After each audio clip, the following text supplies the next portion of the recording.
Hello everyone. मेरे भाई आपको पता है कि भारत एक अखंड भारत हुआ करता था और इसका सीमा अफगानिस्तान से लेकर के म्यांमार बर्मा तक हुआ करता था, नीचे में श्रीलंका की तरफ तक हुआ करता था। बट कैसे यह अखंड भारत टूटा और कैसे कैसे जो है बेसिकली फिर से इसका पुनर्गठन होकर के आज जो भारत है हमारा, यह कितने टुकड़ों में विभाजन हुआ है। जैसे अफगानिस्तान हो गया, अगर हम बर्मा की बात कर लें जिसको आज हम म्यांमार के नाम से जानते हैं, श्रीलंका हो गया, बांग्लादेश हो गया, पाकिस्तान हो गया। तो यह एक्चुअल में कैसे टूटा और जब अंग्रेज का गुलामी खत्म हुआ हम लोगों का, जब हम लोग 15 अगस्त 1947 को आजाद हुए, उसके बाद सरदार वल्लभ भाई पटेल ने कैसे भारत के 562 रियासतों को एक किया। और जो है पॉलिटी के माध्यम से हम इसे समझेंगे कि हमारा अनुच्छेद 1 से लेकर के 4 तक क्या कहता है, तो इसके बारे में हम डिटेल में समझेंगे। मेरे भाई पॉलिटी जो सब्जेक्ट है इसको काफी टफ बना दिया गया हुआ है, इतना टफ यह सब्जेक्ट है नहीं, आइए हम समझते हैं। तो मेरे भाई ये जो आप बुक देखते हैं, ठीक है, यही इंडियन पॉलिटी का बुक है जो कि एम लक्ष्मीकांत के द्वारा लिखा गया है। यूपीएससी वाले जो विद्यार्थी हैं, जो यूपीएससी की तैयारी करते हैं, उनके बीच यह बुक काफी पॉपुलर बुक माना जाता है। तो मेरे भाई इसमें मुख्य रूप से संविधान के बारे में लिखा हुआ है कि देश हमारा कैसे चलेगा, है ना। तो संविधान के अगर हम भाग की बात करें, जैसे आप बुक में पढ़ते हो ना, चैप्टर पढ़ते हो, उसी तरीके से इस बुक में भी काफी सारे चैप्टर्स हैं। हमारे पास ये बुक है भी, तो आपको हम थोड़ा सा ये वाला बुक दिखाना चाहेंगे। बेसिकली यही मेरे भाई यह बुक है बेसिकली इंडियन पॉलिटी का। तो इसकी अगर हम बात करेंगे मेरे भाई, तो इसमें बेसिकली 22 भाग है। और 1950 में जब हमारा जो संविधान लिखा जा रहा था, है ना, तो इसके 22 भाग बेसिकली 22 चैप्टर आप समझ लो, ठीक है। और धीरे धीरे कुछ कुछ सुधार हुआ है, तो सुधार होने के बाद में 25 भाग में इसको बांटा गया हुआ है। अच्छा, इसमें आर्टिकल्स लिखा हुआ है, आर्टिकल्स को हम लोग अनुच्छेद बोलते हैं। और 1950 के हिसाब से इसमें 395 अनुच्छेद लिखा गया हुआ है। और अगर हम 2023 की बात करें, जब 2023 में तो काफी कुछ में बदलाव आया है, तो उस केस में 470 प्लस अनुच्छेद है, थोड़ा सा और भी बढ़ गए होंगे अभी। और एक चीज है शेड्यूल्स हैं, जिसे हम अनुसूचियां बोलते हैं। तो 8 शेड्यूल था उस समय के हिसाब से, और फिलहाल अभी 12 शेड्यूल्स हैं, ठीक है। अच्छा, इसके बाद मान लो कि आप कोई जुर्म करते हो, जेल जाते हो, तो आपको पुलिस कैसे लतियाती है, कौन सा ऐसा तरीका है, पुलिस को कौन सा रूल रेगुलेशन पालन करना है ना, जिसको हम आईपीसी बोलते हैं, इंडियन पेनल कोड। तो पुलिस आपको कैसे लतियाएगी, उसके लिए भी एक बुक लिखा गया हुआ है बेसिकली 1860 में। आईपीसी का मतलब इंडियन पेनल कोड होता है, जिसको आप भारतीय दंड संहिता बोलते हो। और ये भारत का क्रिमिनल लॉ है, जिसको हम आपराधिक कानून बोलते हैं, ठीक है। 1860 में इसको बनाया गया और 1862 ईस्वी से इसको लागू किया गया हुआ है, ठीक है। अच्छा, इसमें लिखा है कि कौन सा काम अगर आप करोगे तो यह अपराध माना जाएगा और उसके लिए आपको क्या सजा मिलेगी। आईपीसी का अगर हम स्ट्रक्चर की बात करें, तो इसमें 511 धाराएं हैं, 23 चैप्टर है इस बुक में, 23 अध्याय में इसको डिवाइड किया गया हुआ है। अच्छा, अब ये हो गया। अब जज जो है किस तरीके से आपके सजा का डिसाइड करेंगे, हर चीजों का एक किताब लिखा गया हुआ है, जिसको आप सीआरपीसी बोलते हो, है ना। तो मेरे भाई सीआरपीसी क्या होता है, तो कोड ऑफ क्रिमिनल प्रोसीजर। अच्छा, दंड प्रक्रिया संहिता की आपको सजा कैसे मिलेगा, तो इसके लिए बेसिकली ये वाला बुक है। और इसमें क्या है कि यह एक प्रोसीजर लॉ है जो बताता है कि क्रिमिनल केसेज है, आईपीसी में जो क्राइम लिखा गया उसका ट्रायल, इन्वेस्टिगेशन और जजमेंट कैसे होगा। मतलब आईपीसी में लिखा हुआ है कि क्राइम क्या है और उसके लिए सजा क्या है, और सीआरपीसी बताता है कि आपका जो पुलिस है, कोर्ट और लॉयर है, उस क्राइम केस को कैसे हैंडल करेंगे।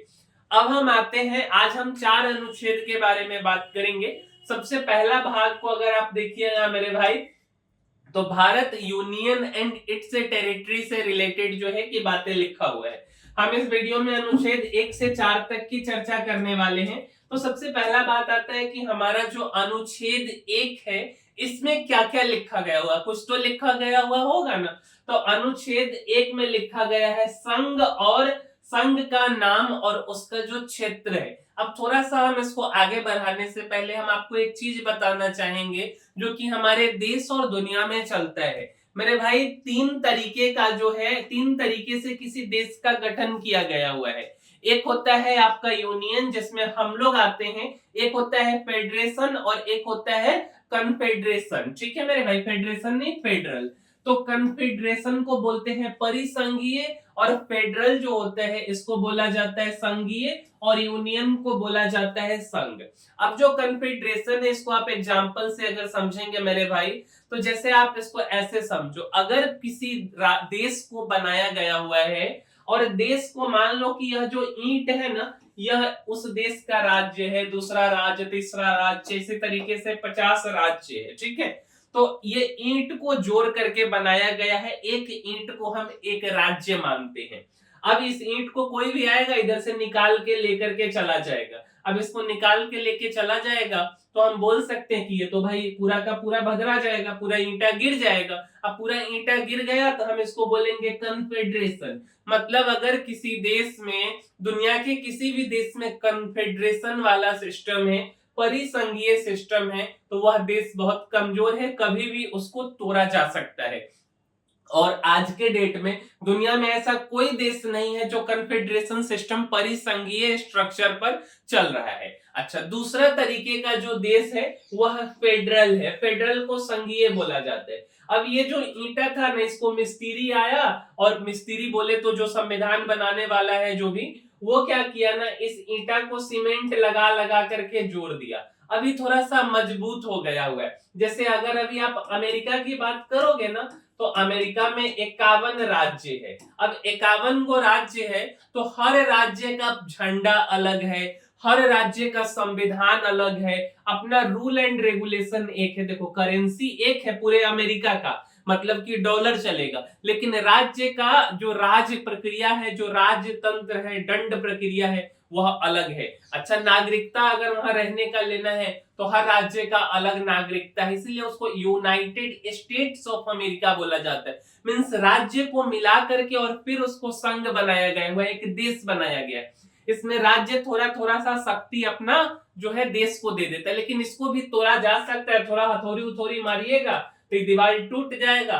तो वैसे देश मतलब इतना आसान भी नहीं है, लेकिन उसको तोड़ा जा सकता है। और सबसे मजबूत अभी दीवार बना के घर बना दिया गया, एकदम पक्का प्लास्टर कर दिया गया, पेंट उंट सब लगा दिया गया। तो भारत कुछ इस प्रकार का देश है जिसको हम यूनियन बोलते हैं, संघ बोलते हैं। अब इसको तोड़ना इतना आसान नहीं है जब तक कि मतलब कि कुछ किया जाए। तो यह सबसे मजबूत स्ट्रक्चर है और हमारा जो देश है, हमारा जो भारत है, वह यूनियन के कैटेगरी में आता है। तो इतना बात तो आपको समझ आ गया होगा। तो सबसे पहला बात कि क्या लिखा गया हुआ है कि भारत का आधिकारिक नाम क्या है ना। काफी बार आप सुने होंगे इंडिया, कोई इंडिया अलायंस बना लेता है विपक्षी पार्टियां, कोई भारत जो है कि फिर वहां पे लिखने का मतलब ये सब चीजें काफी ज्यादा हो हल्ला होते रहता है। तो जो हमारा संविधान है उसमें लिखा गया हुआ है कि India that is Bharat, means कि इंडिया अर्थात भारत। तो नाम का कोई झमेला रहने ही नहीं दिया गया है, शुरू में ही इस झमेला को खत्म कर दिया गया है कि इंडिया मतलब भारत। अच्छा, दूसरा क्या बात लिखा हुआ है, भारत को संघ यूनियन ऑफ स्टेट कहा गया है, न कि फेडरेशन। भारत एक राज्यों का संघ है, मतलब यूनियन ऑफ स्टेट्स है, फेडरेशन नहीं है। और इसका सीधा साधा मतलब क्या है कि राज्य के पास में शक्ति न के बराबर है। राज्य किसी भी कीमत पर चाह करके भी टूट नहीं सकता है, सारा शक्ति सेंट्रल गवर्नमेंट के पास में है। ऐसा इसलिए ताकि कोई राज्य यह दावा न कर सके कि वह संघ से अलग हो सकता है।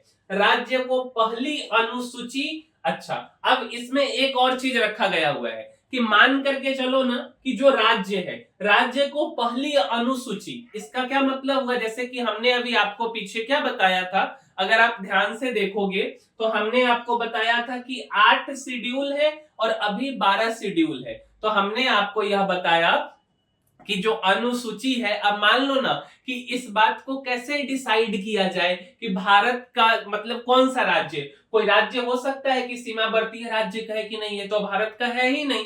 तो उस केस में ना इसको अनुसूची रखा गया हुआ है कि ठीक है हमारा यह स्ट्रक्चर है और इसमें अगर हम बिहार की बात कर लें, उत्तर प्रदेश की बात कर लें या जो भी राज्य है उसको उसके लिए अनुसूची बनाया गया है कि यह सारा राज्य जो है कि भारत का है उसको इसमें लिखा गया हुआ है। उसके बाद समझिए भारत का जो क्षेत्र है ना उसको 3 प्रकार का क्षेत्र बोला गया। एक तो बोला गया कि 28 गो राज्य है, ठीक है, अभी 28 गो राज्य भी है, बीच में 29 गो हो गया हुआ था। यूनियन टेरिटरी बीच में 9 गो हो गया था, अभी 8 गो है। और भविष्य में भारत अगर किसी को अपने में मिलाना चाहता है, जैसे सिक्किम की बात करें, सिक्किम हमारे देश का हिस्सा नहीं था। गोवा की बात करते, गोवा हमारे देश का हिस्सा नहीं था। तो अगर इस चीजों को अपने देश में मिलाना है ना तो उसको बोला गया कि अर्जित किया हुआ क्षेत्र। जैसे धन पैसा हम लोग कमाते हैं ना, उसी तरीके से कोई शक्तिशाली राजा आए, ठीक है, अशोका की तरह, उसके बाद मान के चलो कि कोई और आ जाते, मान लेते हैं कि नरेंद्र मोदी जी हैं, कल होकर के जो है कि किसी एक अगल बगल वाले पड़ोसी को ले आके मिला लेते हैं, तो यह अर्जित किया हुआ क्षेत्र है। तो जो अर्जित किया हुआ क्षेत्र है उसके लिए जो है कि यहाँ पे बना गया हुआ, अभी हमारे पास अर्जित किया हुआ क्षेत्र नहीं है। जब समय ऐसा आएगा, परिस्थिति वैसा बनेगा, तो वह क्षेत्र को हम अर्जित किए हुए क्षेत्र के अंदर डालेंगे। अच्छा, अमेरिका का हमने आपको ऑलरेडी बता दिया कि अगर मान लीजिए अमेरिका का जो भी 51 गो राज्य है, यह फेडरल कंट्री है। बेसिकली राज्य को मिला के हर राज्य का झंडा है ये। अलास्का हो गया, चाहे हवाई हो गया, कोलोराडो हो गया, जो भी है उसका अपना अपना झंडा है। तो अमेरिका एक फेडरेशन ऑफ स्टेट है, इसमें 50 गो राज्य है और एक फेडरल डिस्ट्रिक्ट वाशिंगटन डीसी है। यहाँ केंद्र फेडरल गवर्नमेंट है और राज्य सरकार स्टेट गवर्नमेंट दोनों का अपना अपना अधिकार है। और भारत को यूनियन ऑफ स्टेट कहा गया है, लेकिन अमेरिका जो है यह फेडरेशन ऑफ स्टेट है। क्या यह बात क्लियर हो गया? अच्छा, देखिए भारत के साथ में भी एक दिक्कत था, ऐसा नहीं कि दिक्कत नहीं था। जब जम्मू एंड कश्मीर की अगर हम बात करेंगे मेरे भाई, अगर हम जम्मू एंड कश्मीर की बात करेंगे तो जम्मू एंड कश्मीर का झंडा अलग था, जम्मू एंड कश्मीर का संविधान अलग था, हम लोग का झंडा अलग था। तो जम्मू एंड कश्मीर एक समय में एक्सेप्शन था, जिसको 2019 के बाद मोदी गवर्नमेंट ने इस एक्सेप्शन को हमेशा हमेशा के लिए चैप्टर को क्लोज कर दिया है। अच्छा, अब आगे समझिए। अब आपके मन में एक और डाउट होगा ना कि आखिर यूनियन ही क्यों? जो संविधान बनाने वाले थे ना वो बड़ा सोच समझ करके बनाए। उनको पता है कि भारत में अनेक तरह के भाषाई लोग हैं, हर 20-30 किलोमीटर पर भाषा बदल जाता है, अलग रीति रिवाज है, अलग धर्म है। तो इस केस में अगर हम यूनियन नहीं बनाएंगे तो ये देश कमजोर हो जाएगा। इसीलिए उसी समय के हिसाब से यूनियन ऑफ स्टेट्स बनाया गया। तो राज्य के पास अलग होने का अधिकार नहीं है। अमेरिका यूएसए जैसे देश फेडरेशन है, वहां स्टेट से थियोरेटिकली अलग हो सकते हैं। जैसे अगर आप सिविल वार का एग्जांपल लीजिएगा ना, लेकिन भारत की अगर हम बात करेंगे तो राज्य के पास में यह अधिकार नहीं है कि कोई राज्य अपना जो है कि एरी से चोटी तक का औकात लगा दे और हम अलग हो जाए। जम्मू कश्मीर वाला लगाया तो जो भी वहां के सरकार थे है ना, कुछ औकात उसका हो नहीं पाया, कुछ भी नहीं हो पाया। तो ये राज्य के पास में पावर ही नहीं है कि वो अलग कर ले। ठीक है, संविधान साफ कहता है कि India is an indestructible union of destructible state. मतलब क्या हुआ? मतलब संघ कभी नहीं टूट सकता, लेकिन राज्य की सीमाएं बदली जा सकती है और यह भी केंद्र बदलेगा। सीमा को हम बढ़ा लेंगे दूसरे देश तक, लेकिन तोड़ नहीं सकता है कोई भी।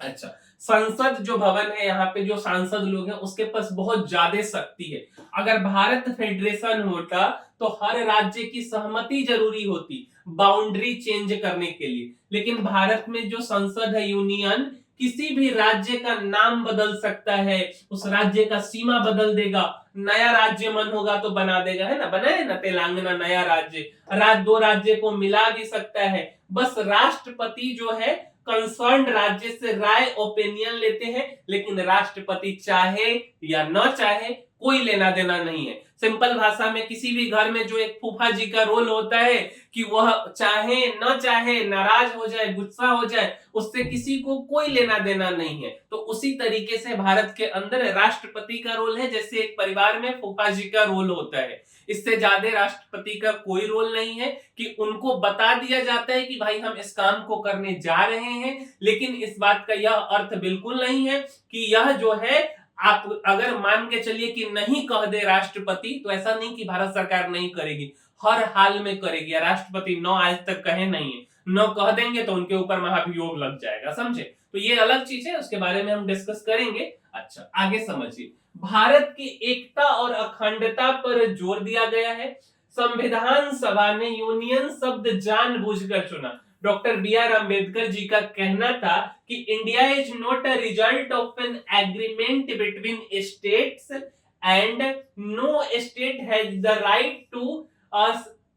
Right to secede from it. मतलब क्या हुआ, भारत कोई राज्यों का समझौता अग्रीमेंट से नहीं बना है, बल्कि एक एकीकृत राष्ट्र है, इसलिए राज्य अलग नहीं हो सकता है। अच्छा, अमेरिका का जो संविधान है वह 1789 ईस्वी में लागू हुआ था। यह दुनिया का सबसे पुराना रिटेन कॉन्स्टिट्यूशन है और इसमें सेंटर और स्टेट के पावर साफ साफ लिखा गया हुआ है। अमेरिका में president he head of state और हेड ऑफ गवर्नमेंट होते हैं और वह सीधे जनता से चुना जाता है। जैसे डोनाल्ड ट्रंप की बात करेंगे ना, तो वह हेड ऑफ स्टेट है, हेड ऑफ गवर्नमेंट है, डायरेक्ट जनता उसको इलेक्ट करती है। बस अमेरिका में 2 पार्टी सिस्टम है, इस पार्टी का नहीं तो उस पार्टी का। डोनाल्ड ट्रंप बनेगा नहीं तो हिलरी बनेगी, है ना, कभी बराक ओबामा बने तो कभी कोई ऐसे चलते रहता है, कभी जो है जो बाइडेन बन गए। प्रेसिडेंट कांग्रेस पार्लियामेंट का हिस्सा नहीं होता। दोनों स्तर पर जो संविधान है, फेडरल कॉन्स्टिट्यूशन प्लस हर स्टेट का अपना कॉन्स्टिट्यूशन होता है, जो कि अमेरिका में है। डुअल सिटीजनशिप वहां लेना पड़ता है, एक तो यूएस का सिटीजन आपको लेना होगा, साथ में आप जिस स्टेट में, फ्लोरिडा में रह लीजिए, अलास्का में रह लीजिए, तो वहां का आपको सिटीजनशिप लेना होगा। इंडिपेंडेंट जुडिशियरी सिस्टम है, सुप्रीम कोर्ट है और स्टेट कोर्ट भी है। अगर हम डिवीजन ऑफ पावर की बात करें तो कुछ सब्जेक्ट फेडरल लिस्ट में है और कुछ सब्जेक्ट स्टेट लिस्ट में। सिंपल भाषा में दोनों का अपना अपना अधिकार है। अच्छा, अब पहला आर्टिकल तो आपको समझ आ गया होगा और इसको हम अमेरिका के माध्यम से कंपेयर करके भी बताएं कि हमारा जो देश है वह काफी मजबूत देश है। अच्छा, दूसरा जो आर्टिकल है, नए राज्यों का प्रवेश या स्थापना, इस बात को समझिए। जैसे अगर हम बात करेंगे ना, सिक्किम की बात करें तो सिक्किम हमारे देश का हिस्सा नहीं था, लेकिन उसको जो है कि मिलाया गया। अब इसमें क्या लिखा गया है कि संसद जो है राष्ट्रपति की पूर्व अनुमति सूचना पर किसी विदेशी राज्य को भारत में मिला सकती है। मतलब जो है सांसद जो है, भारत सरकार जो है या राष्ट्रपति जी को कह देंगे कि ठीक है, देखिए ऐसे ऐसे की बात है कि हम भारत में फलाने फलाने राज्य को मिला रहे हैं, इससे आपको कोई आपत्ति नहीं होना चाहिए। बस एक तरह से उनको इंफॉर्मेशन दे दिया जाता है बड़े बुजुर्गों के नाते, और राष्ट्रपति चाहे या न चाहे वह राज्य अपने देश के अंदर मिल जाएगा। जैसे देखिए 1912 से 50 की बात करें ना, तो ये वाला जो जगह है यह चाइना का हिस्सा है। चाइना इसको कब्जा लिया, पहले तिब्बत हुआ करता था। तो जो तिब्बत है, तिब्बत जिसको आप बोलते हैं, एक्चुअल में तिब्बत होता है, ठीक है। तो तिब्बत को जो है कि चाइना कब्जा लिया। तो 1912 से 1950 तक जो है कि यहाँ पे काफी ज्यादा आक्रमण हुआ, है ना। उसके बाद क्या हुआ ना कि इसको 1950 में वहां पे सेना घुस गया, चाइनीज सेना, और चाइनीज सेना एक एग्रीमेंट के तहत घुसा, परेशान उरेशान किया, दबाव डाला, और 1959 आते आते तक जो है दलाई लामा जो यहाँ पे उस समय सरकार में थे, उनको वहां से भागना पड़ा, और आज के डेट में तो पूरा कंट्रोल है चाइना का। यहाँ का जो एक्चुअल में जो लोग था ना, अगर एक फैमिली में 4 गो मेंबर था ना, तो चारों को जो है चाइना के इस कोना में, एगो को इस कोना में, एगो को इधर, एगो को इधर पहुंचा दिया। अब इसके कारण क्या हुआ कि कभी मांग ही नहीं उठा कि भाई तिब्बत को जो है कि आजाद किया जाए। अब तिब्बत के पास में जो है कि हमारा सिक्किम था। अब सिक्किम जो है ना, यह एक तरह से प्रोटेक्टोरेट स्टेट इसको बोलते हैं, वह स्टेट था सिक्किम। ठीक है, सिक्किम भारत का हिस्सा नहीं था, सिक्किम प्रोटेक्टोरेट स्टेट हुआ करता था। अब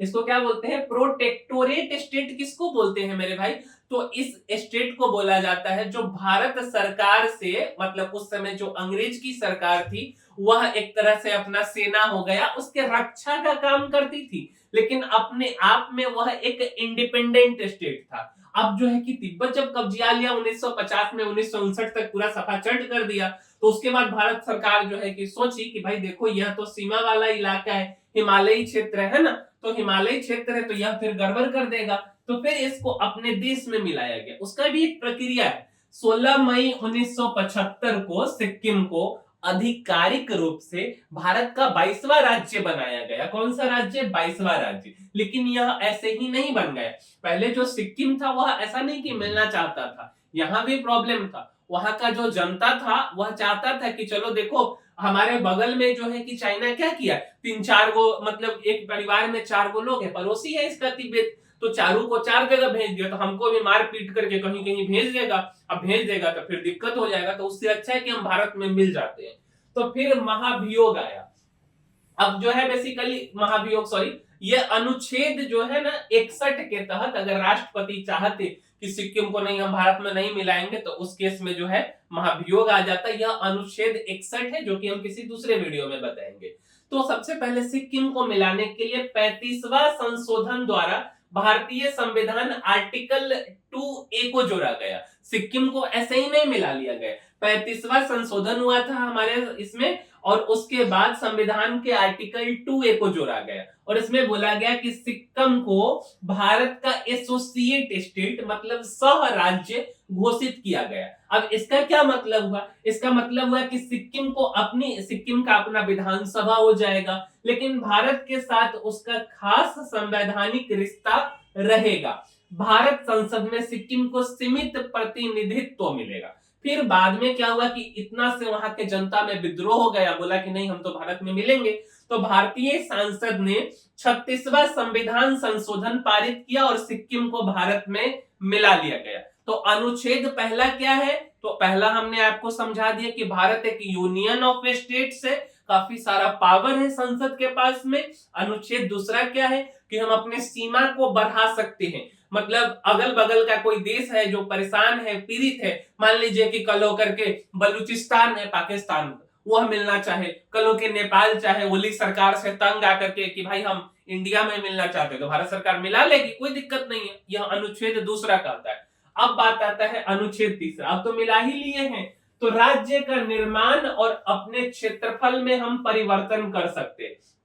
संसद अगर चाहेगा तो नया राज्य बना सकता है, अब मिल गया तो उसको बना लिया जाएगा, और उसको कहां पे लिख देंगे, तो हमने आपको बताया कि जो पहला अनुच्छेद है, जो पहला अनुच्छेद आपको हमने बताया, देखो पहला हमने आपको क्या बताया, तो पहला जो हमने आपको बताया अनुसूची, तो इस अनुसूची में उसको ऐड कर दिया जाएगा, समझे। तो ये चीज जो है कि पावर है, ठीक है। तो इसमें क्या हो सकता है कि इसमें देखिए नया राज्य बन सकता है। अब मानने के लिए इसको अनुसूची में हम लोग ऐड कर देंगे। अब किसी राज्य का क्षेत्र को बढ़ा दीजिए, अब नया राज्य हम दूसरे देश के सीमा को अपने में ले लिए, उसको बढ़ा देंगे उस राज्य के सीमा को, या अगर कम करना है तो कम कर देंगे। किसी राज्य का नाम हम लोग बदल सकते हैं, 2 या अधिक राज्य को मिलाकर एक नया राज्य बना सकते हैं। और यहाँ भी एक बात ध्यान रखना है कि राष्ट्रपति पहले संबंधित राज्य की विधानसभा से मतलब उससे पूछती है, ओपिनियन मांगती है, लेकिन वह जो है अपना ओपिनियन ना में दे हाँ में दे, कोई फर्क नहीं पड़ता है। और यह आंध्र प्रदेश के साथ ऑलरेडी हुआ है, तेलंगाना बन गया 2014 में, भले वह चिल्लाते रह गया, इलेक्शन का समय था, कुछ भी हुआ, लेकिन तेलंगाना को बना दिया गया। अब जैसे पहले क्या हुआ, पहले छत्तीसगढ़ राज्य नहीं हुआ था, पहले मध्य प्रदेश था, लेकिन 2000 ईस्वी में 1 नवंबर 2000 को छत्तीसगढ़ बना दिया गया मध्य प्रदेश से। उसके बाद झारखंड नहीं था, बिहार से 2000 ईस्वी में जो है 15 नवंबर 2000 को झारखंड बना दिया। इसके बाद जो है कि उत्तर प्रदेश, पहले इसका नाम उत्तरांचल हुआ करता था, उत्तर प्रदेश से काट करके सहारनपुर के बाद वाला जो एरिया है उसको उत्तराखंड बना दिया 9 नवंबर 2000 को। अब ऐसा नहीं कि उस समय विरोध नहीं हुआ होगा, विरोध हुआ, लेकिन सरकार चाहिए, सेंट्रल चाहिए, बना दी। अच्छा, इसमें आपको एक चीज क्या हुआ, एक चीज दिक्कत आया। अब आपको एक चीज ध्यान में होगा कि जैसे हम क्या करते हैं, किसी राज्य की सीमा को बदल भी सकते हैं, है ना, अपने राज्य को विस्तार भी कर सकते हैं, इस सब काम को कर सकते हैं। लेकिन इसमें एक केस हुआ था जब हमारा जो पाकिस्तान का बंटवारा हो रहा था, किसका किसका, भारत और पाकिस्तान का, क्योंकि बांग्लादेश नहीं बना हुआ। बांग्लादेश मेरे भाई 1971 में बना। 1971 से पहले तो पाकिस्तान था। तो जब पाकिस्तान का बंटवारा हुआ ना, तो वो बंटवारा थोड़ा सा गड़बड़ हो गया। अब गड़बड़ क्या हो गया कि उस समय में देखो, लाइन जो खींचा जा रहा था, वह लाइन खींचा जा रहा था हिंदू बहुल क्षेत्र और मुस्लिम बहुल क्षेत्र पे। और जो खींचने आया था इंग्लैंड से, उसके बारे में भी बताएंगे, उसको भारत का कुछ पता नहीं था कि क्या है नहीं है, वो अपने मन से कुछ भी खींच दिया। तो खींचा, तो ये लाइन जब खींचा जा रहा था ना, तो कुछ ऐसा हिस्सा वेस्ट बंगाल के पास में जो आज का बांग्लादेश है, तो कुछ ऐसा हिस्सा जो कि भारत का मुस्लिम बहुल क्षेत्र, जिसको जाना चाहिए था कहां पे, तो ईस्ट पाकिस्तान, जिसको हम बांग्लादेश के नाम से जानते हैं, वह चला आया भारत में मुस्लिम वाला क्षेत्र, और कुछ हिंदू वाला क्षेत्र जो कि आना चाहिए था भारत में, वो चला गया पूर्वी पाकिस्तान में। तो उस समय एक केस आया था बेरूबारी यूनियन, है ना, बेरूबारी यूनियन वाला केस, जो कि जलपाईगुड़ी जिला है पश्चिम बंगाल में, ठीक है, वहीं का यह केस है। तो 1958 में जो है कि अगर आप यहाँ पे देखेंगे, जलपाईगुड़ी यहाँ पे है और इसी आसपास में बेरूबारी है, ठीक है। तो बेसिकली यहाँ पे क्या हुआ ना कि ये वाला सिचुएशन आ गया कि जिसको जाना चाहिए था बांग्लादेश में, वो चला आया जो है कि भारत में मुस्लिम वाला क्षेत्र, और हिंदू वाला क्षेत्र चला गया बांग्लादेश में, उस समय के पाकिस्तान में, ठीक है। तो 1958 में नेहरू जी, हमारे जवाहरलाल नेहरू जी हमारे देश के प्रधानमंत्री थे, और फैजल अली नून या नून जो है वह पाकिस्तान के प्रधानमंत्री थे। तो उन दोनों के बीच में नेहरू नून एग्रीमेंट समझौता हुआ, और नौवां संविधान संशोधन जो है 1960 में किया गया। नौवां संविधान संशोधन 1960 में हुआ, और इसके बाद इस डिस्प्यूट को क्लियर कर लिया गया। बट यह भी इतना आसान नहीं था, ऐसा नहीं कि यह तुरंत हो गया। एक्चुअल में क्या हुआ कि देखो, हमारा जो अनुच्छेद दूसरा था ना, यह अनुच्छेद क्या बोलता था, तो अनुच्छेद दूसरा बोलता था कि हम दूसरे राज्य में, अगर हम दूसरे राज्य को अपने देश में मिला सकते, दूसरे देश को अपने देश में मिला सकते। अनुच्छेद 3 क्या कहा, तो अनुच्छेद 3 कहा कि भाई हम अपने सीमा को, अपने देश के सीमा को मॉडिफाई कर सकते हैं। क्या, अपने देश के सीमा को, किसी दूसरे देश के सीमा को तो नहीं कर सकते। अपने देश के हिस्सा को दूसरे देश को दे देंगे क्या, बिल्कुल भी नहीं देंगे। किस कीमत पे देंगे, नहीं देंगे। अच्छा, नेहरू जी अपने मन से जो है सोचे कि ठीक है भाई, 1958 में क्या करते हैं कि जो हिस्सा जो है कि गलत बंटवारा हुआ है, उसको बांग्लादेश को दे देते हैं, मतलब पाकिस्तान को दे देते हैं, और जो है कि कुछ हिस्सा ले लेते हैं। अब भाई साहब भारी विद्रोह हो गए। सुप्रीम कोर्ट बोला कि नहीं, आप ऐसा नहीं कर सकते हैं। तब जाकर के नौवां संविधान का संशोधन हुआ 1960 में, और 1960 में संशोधन के बाद इस मैटर को सेटलमेंट किया गया। फिर भी कुछ एरिया बच गया, ऐसा नहीं कि सारा एरिया का सेटलमेंट हो गया। 2014 में हमारे प्रधानमंत्री मोदी जी जब बने हैं, उन लोगों के पास प्रॉपर किस देश के नागरिक है पता ही नहीं है। 2014 में मोदी जी जाकर के और बांग्लादेश जाकर के शेख हसीना से सेटलमेंट कर करके और फिर जाकर के इस मैटर को सुलझाए हैं। तो ये चीज हुआ। अब देखिए, भारत का जो विभाजन करने आया नई क्लिफ साहब आए, इसका नाम है साइरिल रेडक्लिफ, ठीक है। ये इतना बड़ा बेहुदा आदमी, दरअसल इसका भी गलती नहीं था, इसको भेजा गया हुआ था, लेकिन एक तरह से इसको बेहुदा ही बोल लीजिए कि ई आया और यहाँ पे था पुलिस स्टेशन। जहां जहां पर पुलिस स्टेशन था, टक टक टक टक टक टक टक पूरा जो है कि भारत का बंटवारा कर दिया ऐसे। फिर बोला कि अच्छा, इधर बांग्लादेश वाले को बांटना, इधर पूर्वी पाकिस्तान, टक टक टक टक टक टक टक टक टक पूरा बांट, ऐसे बांट दिया। मतलब कि इतना जल्दी में बांटा कि इसको कुछ पता नहीं है, कुछ नॉलेज नहीं है, आइडिया नहीं है, फिर भी बांट दिए। ये ब्रिटेन का एक लॉयर था, जिसको बैरिस्टर बोला जाता है ना, मतलब वकील बोल लीजिए, लॉयर था, ठीक है। अब भारत का नाम तक उसको पता नहीं था, और 1947 में यह पहली बार भारत आया था, और इंडियन बाउंड्री कमीशन का प्रमुख बना दिया गया, और इसका काम था भारत पाकिस्तान का सीमा खींचना। 5 सप्ताह 35 दिन में जो है भारत पाकिस्तान का जो है कि बंटवारा कर दिया, जुलाई से अगस्त में। और ये भी नहीं सोचा कि 80 करोड़ हमारा जनसंख्या है, इतना ज्यादा रीजनल लैंग्वेज है, अलग जाति अलग धर्म के लोग हैं, टक टक टक जहां जहां पुलिस स्टेशन था वैसे वैसे लाइन खींच दिया। मतलब इतना बड़ा बेहुदा था, इसके बाद कभी फिर भारत आया भी नहीं। तो इस तरीके से भारत का विभाजन हुआ और इसी के कारण काफी ज्यादा डिस्प्यूट आते रहता है। अच्छा, अब आते हैं थोड़ा सा अनुच्छेद 4 में। अनुच्छेद 4 क्या बोलता है?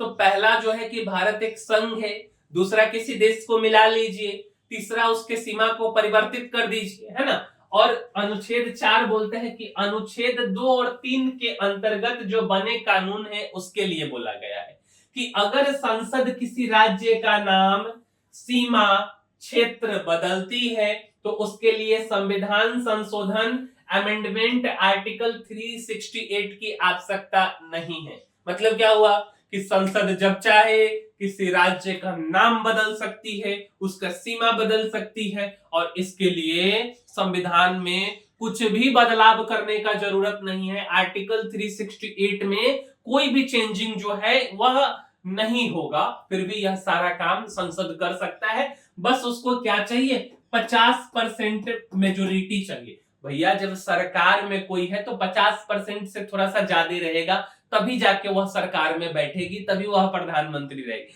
सिंपल भाषा में जो रूलिंग पार्टी है वह आसानी से किसी राज्य के सीमा को बदल सकती है, किसी दूसरे देश को अपने देश में मिला सकती है, उस राज्य का नाम बदल सकती, कुछ भी कर सकती, इतना पावर है। तो आर्टिकल 4 भारत के जो है बेसिकली राजनीतिक नक्शे को बदलने का एक तरह से जादुई चिराग है, अलादीन का चिराग है, नक्शा को बदल देने का। साधारण कानून से राज्य बनाए जा सकते हैं, संविधान संशोधन की कोई जरूरत है नहीं, विधानसभा की राय ली जाती है लेकिन उसको मानना कोई जरूरी नहीं है, जस्ट एज ए फॉर्मेलिटी है। और यह बताता है कि भैया सांसद बहुत ही पावरफुल है। सिंपल भाषा में पहला आर्टिकल कहता है यूनियन ऑफ स्टेट है, दूसरा कहता है कि नया राज्य नेपाल मिलना चाहता है मिला लो, अगर बांग्लादेश मिलना चाहता है मिला लो, पाकिस्तान मिलना चाहता है मिला लो। समझने के लिए बता रहे हैं, एक्चुअल जो है कोई मिलना चाहे कोई ना चाहे वह एक अलग मैटर है, बट इतना पावर है संसद के पास में। तीसरा कि उसका नाम, उसका सीमा, उसका क्षेत्र सब कुछ बदल सकता है। और चौथा कि ये जो दूसरा तीसरा है इन सबको अच्छे से पालन करवाइए, कोई भी आपको जो है कि संविधान में संशोधन का जरूरत नहीं है, आप आसानी से इस काम को कर सकते हैं। अब समझिए, यह तो हम आर्टिकल बता दिए, लेकिन एक्चुअल में भारत हमारा अखंड भारत हुआ करता था। अगर हम इस साइड में जाएंगे तो हमारा सीमा अफगानिस्तान तक था, अगर हम इधर की तरफ आएंगे तो हमारा सीमा बर्मा म्यांमार तक था, नीचे की बात करें तो श्रीलंका, पूरी तरीके से नहीं बट श्रीलंका पे भी अंग्रेज का राज था, है ना। तो इतना बड़ा हम लोगों का सीमा था। फिर कैसे हम लोग जो है बेसिकली टूटते चले गए? तो सबसे पहले ना अंग्रेज जो है ये वाला लाइन खींचा जिसको डुरंड लाइन बोला जाता है, और पाकिस्तान भारत का हिस्सा था। तो अंग्रेज क्या किया ना कि 1893 ईस्वी में 1893 ईस्वी में रसिया का प्रभाव बढ़ते जा रहा था। किसका प्रभाव बढ़ते जा रहा था? रसिया का प्रभाव। तो 1893 ईस्वी में अंग्रेज कहा कि देखो यह जो अफगानिस्तान है इधर तक कुछ उपजता है नहीं, यह पहाड़ी पथरीला एरिया है, तो ऐसा करते हैं यह एक बफर कंट्री है। बफर कंट्री का मतलब होता है कि दो देशों के बीच में, दो बड़े देशों के बीच में एक छोटा सा देश। तो बोला कि कोई बात नहीं, यह राज्य है, रसिया का प्रभाव इस साइड से रसिया आ रहा था, इस साइड से रसिया आगे की तरफ बढ़ रहा था, और इस साइड से भारत था। अंग्रेज चाहता था कि रसिया वाला जो है कि भारत के सीमा में ना घुसे, तो इस बफर कंट्री को बोला कि ठीक है तुमको हम बांट देते, और एक लाइन खींचा, उसी लाइन का नाम है डुरंड लाइन। तो 1893 में जो सर मोर्टेमियर डुरंड, जो कि ब्रिटिश इंडिया के फॉरेन सेक्रेटरी थे, वह अफगान के बेसिकली उस समय अमीर अब्दुल रहमान खान के बीच समझौता कर लिए, और यह समझौता बेसिकली ये हुआ, एक सीमा खींचा गया, लाइन बोला गया डुरंड लाइन, और इस लाइन ने अफगानिस्तान को ब्रिटिश इंडिया से अलग कर दिया, जहां पाकिस्तान अफगानिस्तान में आज इस लाइन को लेकर के विवाद चल रहा है। अच्छा, इसके बाद क्या हुआ कि 1935 का जो कानून है, गवर्नमेंट ऑफ इंडिया एक्ट 1935, इसमें क्या हुआ बेसिकली, तो जिसको आप म्यांमार के नाम से जानते हो ना, उस समय बेसिकली यह बर्मा हुआ करता था। तो 1935 के कानून के तहत जो है अंग्रेज जो है बोला कि भाई बर्मा, तुम्हारा जो है कि भाषा अलग है, तुम्हारा रहने का रिलीजन अलग है, तुम्हारा सब कुछ तौर तरीका अलग है, तो तुम अलग हो जाओ। तो 1935 में बर्मा को अलग कर दिया गया, या यहाँ पे अंग्रेज का खचरा ही आप बोल सकते हैं। 1 अप्रैल 1937 से जो है एक्चुअल में बर्मा एक अलग देश की तरह जो है कि काम करने लगा। तो ये जो वाला क्षेत्र है यह बर्मा का है। अब अफगानिस्तान टूट गया, बर्मा टूट गया। अंग्रेज का जो प्रभाव है वह श्रीलंका में भी था। अब श्रीलंका का उस समय नाम सियोलोन हुआ करता था, ठीक है। तो 1948 में जो है श्रीलंका का भी प्रभाव था, और श्रीलंका तो हम लोग का एक तरह से आप बोल सकते हैं कि हम लोग का अपना जो है कि हिंदू धर्म के मान्यता के हिसाब से भी श्रीलंका जो है रिलीजन के क्षेत्र के हिसाब से भी हम लोगों के हिसाब से अच्छा था, है ना। तो उसको उस पर भी अंग्रेज का प्रभाव था। 1948 में इसको भी बोला कि भाई ठीक है तुम भी अपने हिसाब से अपना देख लो, अंग्रेज इसको भी साइड कर दिया।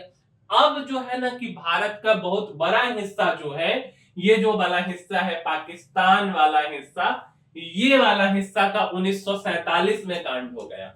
1947 में भारत का एक बहुत बड़ा टुकड़ा अलग हो गया। ये वाला टुकड़ा इधर से अलग हो गया, उधर से वो अलग हो गया, और सबको पूर्वी पाकिस्तान बना दिया गया। तो ये सबसे बड़ा जो है भारत का एक तरह से आप बोल सकते हो कि विभाजन कर दिया अंग्रेज के तरफ से। लेकिन जब अंग्रेज विभाजन कर दिया तो ये जो आप भारत का नक्शा देख रहे हैं ना, यह नक्शा भी इतना आसान नहीं था, ठीक है। अब इस नक्शा में जो ये पीला पीला वाला एरिया आप देख रहे हैं, यह सब का अपना शासन था। बस अंग्रेज को अपना जो है कि एक तरह से अंग्रेज के पीछे पीछे चलते थे, लेकिन अपना शासन चलाते थे। और ये जो लाल वाला एरिया है ये ब्रिटिश शासन था। अब इसमें कुछ पाकिस्तान का भी हिस्सा है। अब पाकिस्तान इस समय जो है कि 14 गो रियासत था पाकिस्तान का, और 562 रियासत था भारत का, ठीक है।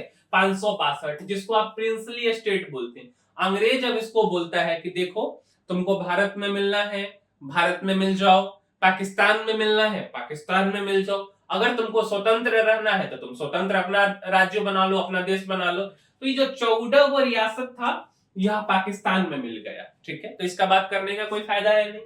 562 को जो रियासत था यह भारत में इसको मिलाना था। अब भारत में मिलाना था तो सबके सब तो मिलते चले गए, ऐसा नहीं, कुछ 3-4 के साथ में थोड़ा सा ज्यादा समस्या आया। जैसे एक तो हैदराबाद, एक कश्मीर, एक जूनागढ़, इन तीनों के साथ में सबसे ज्यादा, और एक जम्मू कश्मीर के साथ, जम्मू कश्मीर बता दी, इसके साथ काफी ज्यादा समस्या आया। थोड़ा बहुत भोपाल के साथ आया, थोड़ा बहुत त्रावणकोर के साथ में आया। अच्छा, अब जो है कि यहाँ पे जो है रोल प्ले करते हैं 3 आदमी। एक तो सरदार वल्लभ भाई पटेल, उस समय के आईएएस ऑफिसर होते हैं वीपी मेनन, ठीक है। इनका भी बहुत अहम रोल है। इनके बारे में हमने मणिपुर वाले सेशन में भी बुलाया है कि मणिपुर के राजा को जो है कि बुलाए थे, और उसके बाद जो है कि उनको हाउस अरेस्ट करवा दिए थे। तीसरा लॉर्ड माउंटबेटन, इनका भी जो है कि थोड़ा सा अहम योगदान है। ये तो बहुत को पाकिस्तान में मिलवाए हैं, लेकिन बहुत जगह पे जो है कि ये एक तरह से बिस्मनिया का काम किए हैं। यह आखिरी वायसराय थे और पहले गवर्नर जनरल थे। तो बेसिकली इनका भी जो है कि काफी बड़ा योगदान है। अब इसमें जो हैदराबाद वाला एरिया है, यहाँ पे जाकर के काफी दिक्कत आने लगा। तो हैदराबाद वाले एरिया को जो है ऑपरेशन पोलो 1948 में चलाया गया, और वल्लभ भाई पटेल जो है कि चारों बगल से सेना भेज के इसको घेर लिए, राशन पानी बंद कर दिए, और फाइनल में जाकर के हैदराबाद का जो है कि मिलना पड़ा भारत में। इसका जो निजाम था वह मिलना ही नहीं चाहता था। उस समय का बहुत समृद्ध, बहुत अमीर राज्यों में से एक था हैदराबाद। दूसरा आता है जूनागढ़ का कहानी। अब जूनागढ़ जो है यहाँ पे गुजरात में है, ठीक है। तो जूनागढ़ का जो कहानी है, इसका जो राजा था यह मुसलमान था, ठीक है। इसका नवाब मुसलमान था, बट वहां के जो जनता थे वह हिंदू थे। वह जनता चाहता था कि भाई हम भारत में मिले, और वो चाहता था, जो वहां का नवाब था वह चाहता था कि हम पाकिस्तान में मिले। तो बोला गया कि ठीक है भाई कोई बात नहीं है, हम एक वहां पे जनमत संग्रह करा लेते हैं, वहां एक इलेक्शन करवा लेते हैं, जो होगा वो डिसाइड कर लेंगे। इलेक्शन हुआ, जनता भारत की तरफ मिलना चाहिए, फाइनली जूनागढ़ को भारत में मिला लिया गया। और तीसरा आया जम्मू और कश्मीर, यहाँ के राजा थे हरि सिंह। अब भैया ई जो है कि कर दिए थोड़ा सा नखरा। ये नखरा क्या किए कि ना हम भारत में मिलेंगे ना हम पाकिस्तान में मिलेंगे, हम अलग ही रहेंगे। अब क्या हुआ कि ना भारत में मिलेंगे ना पाकिस्तान में मिलेंगे, कोई बात नहीं। अब जो है पाकिस्तान वाला यहाँ पे घुसपैठ करना शुरू कर दिया, इसके बारे में भी बताएंगे। चौथा में त्रावणकोर है जो कि केरल का हिस्सा है, बाद में इसको भी मिला लिया गया। सब जगह पे जो है एक तरह से जनता का भी साथ था। भोपाल को भी मिला लिया गया, और फाइनल तो मणिपुर का भी हम आपको ऑलरेडी बता दिए कि इसको भी मिला लिया गया। यहाँ के भी राजा नहीं मिलना चाहते थे, यहाँ पे जो है कि नागवंश वाले राजा थे, है ना, तो उनको बाद में मिलाया गया। तो ये जो थे हरि सिंह जो थे ये चाहते थे कि हमें ना मिले, लेकिन पाकिस्तान के जो कबीले थे, पाकिस्तान के उस समय के जो बलूचिस्तान साइड के जो लड़ाका थे, उसको जो है आतंकवादी सबको पाकिस्तान घुसा दिया। अब इनके पास कोई तरीका नहीं बचा। अब हरि सिंह जो है कि दौरे दौरे आए और नेहरू जी के पास में कि अरे नेहरू जी देखिए हमको बचाइए। अब नेहरू जी बोले कि देखो बचा लिया जाएगा, लेकिन फिलहाल जो है तुम वल्लभ भाई पटेल से मिल करके आओ। वल्लभ भाई पटेल उस समय जो है कि पूरा देश का मुद्दा संभाल रहे थे, जैसे आज के अमित शाह है, उस समय के वल्लभ भाई पटेल थे। बोला गया ठीक कोई बात नहीं। वल्लभ भाई पटेल बोले कि प्यार से जब हम आपको समझाएं तो आप जो है कि समझे नहीं, अब हो गया ना, अब जो है कि आप एक काम कीजिए, हम आपका साथ देंगे, लेकिन आपको एक लेटर पर साइन करना होगा, ठीक है। एसेसिनेशन लेटर था बेसिकली, जिस लेटर पे कि हम भारत के अधीन हैं, हम भारत सरकार के अधीन हैं, उस लेटर पर साइन कीजिएगा तब हम साथ देंगे।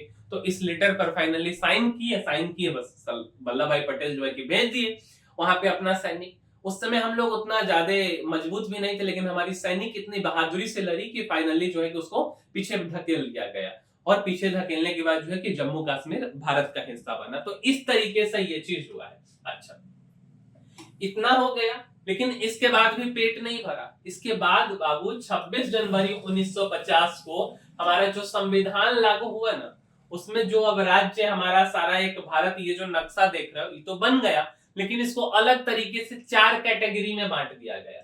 पहला कैटेगरी बांटा गया ब्रिटिश प्रोविंसेस के तरीके पे। अब इसमें क्या है, ये वे प्रांत था जो पहले ब्रिटिश इंडिया के डायरेक्टली अधीन आता था, उसका कंट्रोल था। जैसे बिहार, उत्तर प्रदेश, पंजाब, बंगाल, मद्रास, असम, बॉम्बे, उड़ीसा, ये सब ब्रिटिश इंडिया के कंट्रोल में था। 9 गो राज्य था।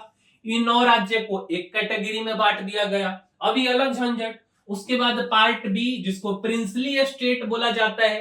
अब ये छोटे छोटे ग्रुप में थे, थोड़ा सा टैक्स देते थे ब्रिटिश को, अपना राज्य मतलब अपना संविधान अपना सब कुछ चलाते थे। ये बड़े बड़े रियासत और छोटे छोटे राज्यों का समूह था। अंग्रेजों के जाने के बाद इन्हें भारत में मिलाकर पार्ट बी स्टेट बनाया गया, जैसे हैदराबाद, जम्मू कश्मीर, मैसूर, सौराष्ट्र, त्रावणकोर, कोचिन, मध्य भारत, पटियाला और पूर्वी पंजाब के राज्यों। अब यहाँ पे एक संघ है पेप्सू, बाद में बताएंगे, और 8 राज्य इसके अंदर में था। पार्ट सी जो कि चीफ कमिश्नर प्रोविंसेस था, और छोटी छोटी रियासत था, यहाँ पे कमिश्नर राज्य को चलाते थे। ये छोटे छोटे प्रांत या रियासत थी जिन्हें चीफ कमिश्नर चलाते थे, जैसे Delhi, Ajmer, Kohima, north east frontier हो गया, कुर्ग हो गया, हिमाचल प्रदेश, मणिपुर, त्रिपुरा, बिलासपुर, है ना, इसके अंदर 10 राज्य। इसके बाद एक था आपका यूनियन टेरिटरी, ठीक है। तो यूनियन टेरिटरी, इसमें अंडमान और निकोबार द्वीप समूह शामिल था। इसे सीधा प्रेसिडेंट ऑफ इंडिया द्वारा प्रशासित किया जाता था। बट इन सब का जो है स्टेट रीऑर्गेनाइजेशन एक्ट 1956 में पास हुआ, और इन सबको खत्म कर दिया गया कि भाई ये सब कुछ नहीं है, अब भारत एक राष्ट्र रहेगा। इन चारों तरीके को 1956 के बाद खत्म कर दिया गया। अच्छा, अब जब खत्म किया गया ना, तो ये भी चीज खत्म हो गया, चलो अब भारत एक राष्ट्र बन गया। इसके बाद जो है कि भारत में जो है ना, जो भी उस समय के राज्य थे, अब भाषा के आधार पर अलग अलग राज्य बनाने का मांग कर रहे थे। जैसे यहाँ पे सबसे बड़ा जो मांग था ना, ये मद्रास का मांग था। ये सबसे बड़ा मांग किसका था भाई? मद्रास का। अब मद्रास का था कि भाई हम एक अलग राज्य बनाएंगे, उसका नाम हम रखेंगे, कौन सा राज्य? तो आंध्र प्रदेश। ये मांग जो है कि हर जगह तो चल ही रहा था, बट आंध्र प्रदेश का मांग जो है मद्रास से अलग होने का काफी ज्यादा होने लगा, है ना। अब इसके बाद जो है कि एक कमीशन बनाया गया, उस कमीशन का नाम था धार कमीशन 1948 में। अब वाजपेयी जी जो है हमारे, वाजपेयी जी बोल रहे हैं, ये शास्त्री जी जो है, शास्त्री जी नहीं यार, नेहरू जी, ठीक है। तो नेहरू जी जो है उस समय काफी जो है एक तरह से इस पे पैनी नजर रखे हुए थे। लेकिन नजर रखने के साथ में दिक्कत क्या हुआ ना, कि जब धार कमीशन बनाया गया संविधान लागू होने से पहले, जुलाई 1948, भाषाई आधार पर राज्यों की मांग बहुत तेज हो गई थी, और इसके धार कमीशन बनाया। दिसंबर 1948 में राज्य को बोला गया कि केवल भाषा के आधार पर नहीं बनाया जाएगा, बल्कि प्रशासनिक सुविधा देखी जानी चाहिए। और इस रिपोर्ट से जनता निराश हो गया। अब ये कमीशन बोला कि नहीं, हम भाषा के आधार पर नहीं बांट सकते। आंध्र प्रदेश का मांग खारिज। उसके बाद दूसरा कमेटी बनवा दिए जो है, तो दूसरा कमेटी जो बनाया गया जेवीपी कमेटी 1948 से 49 में बनाया गया। अब इसमें एक थे जवाहरलाल नेहरू जी, एक वल्लभ भाई पटेल और एक पटाभी सीतारमैया थे, ठीक है। अब इस समिति का कहना था कि भाषा महत्वपूर्ण है, लेकिन तुरंत भाषाई राज्यों की मांग पूरी नहीं करनी चाहिए, जब हालात स्थिर होंगे तब विचार करेंगे। देखो दिक्कत क्या था ना कि भाषा के आधार पर अगर बना देते राज्य को, तो हर एक जो है हर एक क्षेत्रीय समूह बोलता है कि हम एक अलग राज्य बनेंगे, फिर दिक्कत हो जाता। लेकिन 1952 में ये जो थे, जैसे भी सोनम वांगचुक जो है कि 6 शेड्यूल के लिए हंगर स्ट्राइक कर रहे हैं ना, उसी तरीके से 1952 में पोट्टी श्रीमालू, ठीक है, इनका आंदोलन हुआ और ये 56 दिन का भूख हड़ताल पर बैठ गए, ठीक है। और 56 दिन के भूख हड़ताल के बाद में 15 दिसंबर 1952 को जो है इनकी मृत्यु हो गई। अब इनकी मृत्यु हो गई भाई साहब, पूरा आंदोलन उग्र हो गया। अब एकदम जैसे मान जैसे कैसे अभी का समझो, सोनम वांगचुक लद्दाख में जो है कि 6 शेड्यूल की मांग कर रहे हैं ना, उसी तरीके से इनका था कि भाई हमको वहां के भाषा जो है हम निचले रीजन वाला भाषा नहीं बोलेंगे, हमको एक अलग राज्य चाहिए। 52-56 दिन की भूख हड़ताल के बाद इनका जो है कि श्री रामुलु पोट्टी श्री रामुलु का मृत्यु हो गया। अब जो है सरकार को मजबूरी में जो है कि अगले साल 1953 में अक्टूबर के महीने में 8 अक्टूबर के आसपास में 8 अक्टूबर के आसपास एक अलग राज्य बना दी, ठीक है। अक्टूबर के महीने में 1953 में नाम पड़ा आंध्र प्रदेश। तो आंध्र प्रदेश बेसिकली जो है कि यह एक तरह से पहला जो है राज्य बना भाषा के आधार पर। अब आंध्र प्रदेश के बाद ये वाला जो एरिया था अभी बोला कि भाई हम भी अब जो है कि गुजरात बोला कि हम अलग राज्य बनाएंगे भाषा के आधार पर, तो ये सब मांगे उठने लगी। इसके बाद एक फजल अली आयोग बनाया गया, स्टेट रीऑर्गेनाइजेशन कमीशन 1953 से 55 में। 23 दिसंबर 1953 को स्टेट रीऑर्गेनाइजेशन कमीशन का गठन किया गया। इसके अध्यक्ष बने फजल अली, उसके बाद के.एम. पनिक्कर और एच.एन. कुंजारुल, ठीक है। 30 सितंबर 1955 को अब इनका रिपोर्ट आया, बोला गया कि देखो भाषाई आधार को मान्यता दी जाए, क्योंकि नेहरू जी को अब लगने लगा था कि देखो एक तो इधर मर गए हैं, अपना ही कुर्सी डगमगा जाएगा, तो कुछ ऐसा करो कि अपना कुर्सी न डगमगाए, कुर्सी बचा रहे और उसके साथ साथ लोगों की जो मांग है उसको पूरा किया जाए, क्योंकि आंदोलन उग्र हो गया था।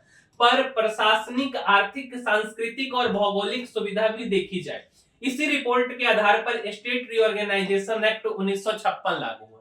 मतलब मुख्य रूप से यह बोला गया कि ऐसा नहीं है कि अगर हम गुजराती बोलने वाला राज्य अगर हम बनाते हैं तो केवल उसमें गुजराती रह सकता है, थोड़ा बहुत मराठी को भी रख लो। अब महाराष्ट्र में केवल मराठी रह सकता है, ऐसा नहीं होना चाहिए।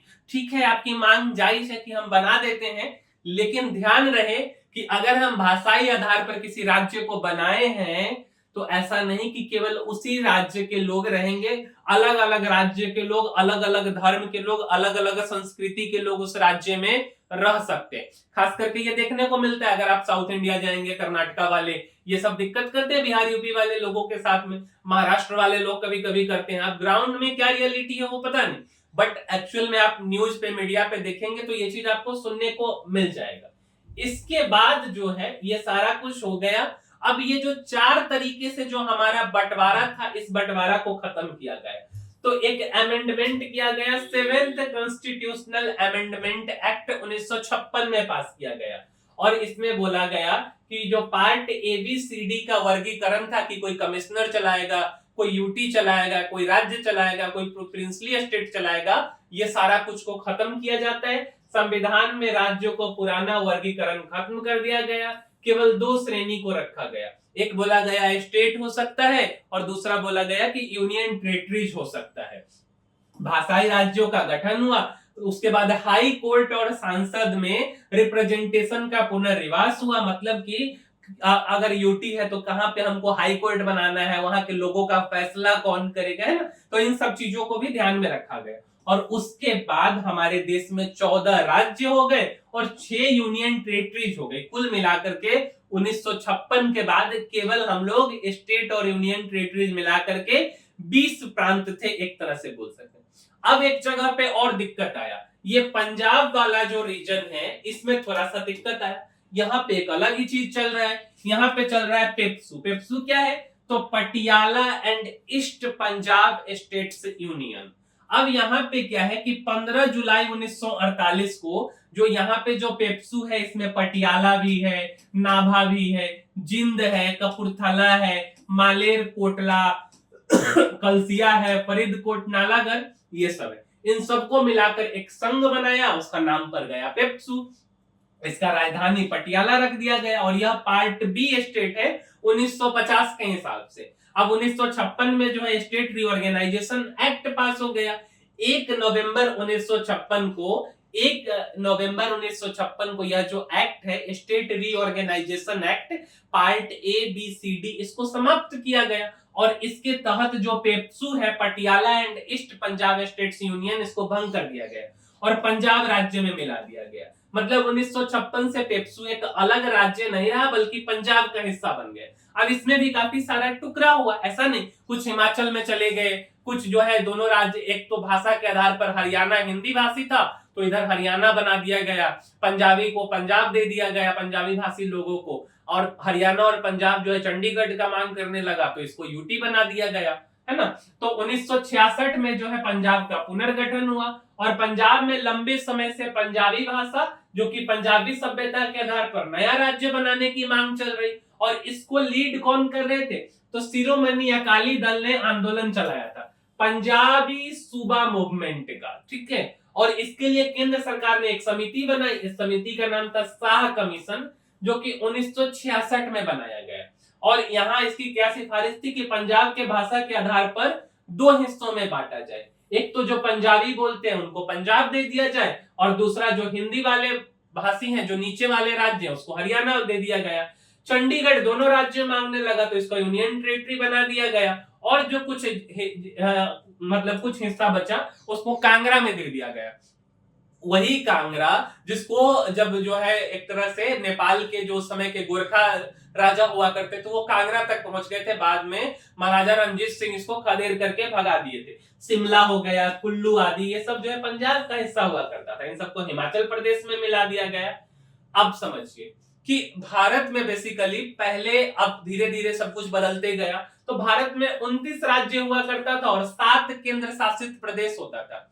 2014 से 19 तक जो है, 2014 से लेकर के 19 तक, 7 नहीं 8 बोल सकते हो, ठीक है, बाद में ये भी बढ़ा। तो 2014 से 19 तक 29 राज्य हुआ करता था, ठीक है। लेकिन बाद में ये जो जम्मू कश्मीर है, इससे राज्य के दर्जा को छीन लिया गया, जम्मू कश्मीर को एक यूटी बना दिया गया विथ लेजिस्लेचर के साथ में, और लद्दाख को भी एक यूटी बनाया गया विदाउट लेजिस्लेचर। तो कितना हो गया, 7 था पहले से और प्लस में 2 बढ़ करके 9 हो गया। राज्य तो हमारा 28 हो गया, लेकिन यहाँ पे एक था दमन एंड दीव और दूसरा था दादरा नगर एंड हवेली, जो कि यूनियन टेरिटरी था। इन दोनों को मर्ज कर दिया गया 2019 में और 2020 के 26 जनवरी से यह लागू हो गया। तो इसके बाद हमारा 9 यूटी ना रह करके 7 यूटी और 28 राज्य जो है, 7 नहीं 8 यूटी, 9 से 8 हो गया, 8 यूटी और 28 राज्य हमारे भारत का हो गया। मतलब 29वां राज्य 2014 में कौन बना था, तो तेलंगाना बना था, आंध्र प्रदेश से अलग होकर, जिसका राजधानी कहां था, तो तेलंगाना का राजधानी हैदराबाद और आंध्र प्रदेश का राजधानी अमरावती कर दिया गया। और ये कुछ यूटी थे, Delhi, Puducherry, Andaman and Nicobar, Lakshadweep, Dadra Nagar and Haveli, Daman and Diu और चंडीगढ़, 7 होते हैं। अब इसके बाद जम्मू कश्मीर तो 2019 में अलग हो, मतलब इसको राज्य का दर्जा छीन लिया गया। 5 अगस्त 2019 को भारत सरकार ने अनुच्छेद 370 और 35A को हटा दिया। अब जम्मू कश्मीर का पुनर्गठन अधिनियम 2019 के हिसाब से जम्मू एंड कश्मीर का रीऑर्गेनाइजेशन एक्ट पास किया गया और जम्मू कश्मीर से स्टेटहुड का दर्जा ले लिया गया। अब जम्मू कश्मीर यूनियन टेरिटरीज बना विद लेजिस्लेचर और लद्दाख जो है विदाउट लेजिस्लेचर बना दिया गया।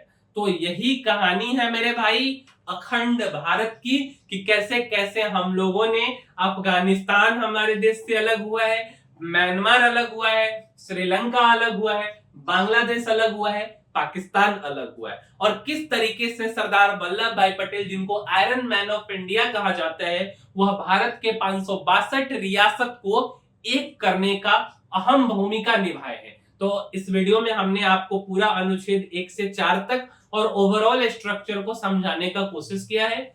उम्मीद करते हैं कि आपको हमारा यह वीडियो अच्छा लगा होगा और अपने देश के बारे में आपको कुछ जानने को मिला होगा।